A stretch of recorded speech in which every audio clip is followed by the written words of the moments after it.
کسی زمانے میں ایک بادشاہ تھا جس نے 10 جنگلی کتے پالے ہوئے تھے۔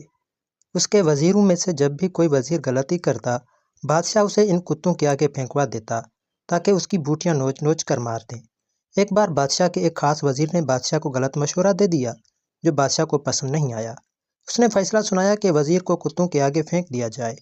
وزیر نے بادشاہ سے التجا کی کہ حضور، میں نے 10 سال آپ کی خدمت کی ہے اور آپ ایک غلطی پر مجھے اتنی بڑی سزا دے رہے ہیں۔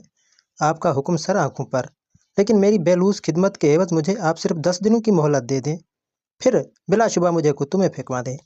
بادشاہ یہ سن کر 10 دن کی مہلت دینے پر راضی ہو گیا۔ وزیر وہاں سے سیدھا کتوں کے رکھوالے کے پاس گیا جو ان کتوں کی حفاظت پر مامور تھا، اور جا کر کہا، مجھے 10 دن ان کتوں کے ساتھ گزارنے ہیں اور ان کی مکمل رکھوالی میں کروں گا۔ رکھوالا وزیر کے اس فیصلے کو سن کر چونکا، لیکن پھر اجازت دے دی۔ ان 10 دنوں میں وزیر نے کتوں کے کھانے پینے، اوڑھنے بچھونے، نہلانے تک کے سارے کام اپنے ذمہ لے کر نہایت ہی تنگ دہی کے ساتھ سر انجام دیے۔ 10 دن مکمل ہوئے، بادشاہ نے اپنے پیادوں سے وزیر کو کتوں میں پھینکوا دیا، لیکن وہاں کھڑا ہر شخص یہ منظر دیکھ کر حیران ہوا کہ آج تک نہ جانے کتنے ہی وزیر ان کتوں کے نوچنے سے اپنی جان گنوا بیٹھے۔ آج یہی کتے اس وزیر کے پیروں کو چاٹ رہے ہیں۔ بادشاہ یہ سب دیکھ کر حیران ہوا اور پوچھا، کیا ہوا ہے آج ان کتوں کو؟ وزیر نے جواب دیا، بادشاہ سلامت، میں آپ کو یہی دکھانا چاہتا تھا۔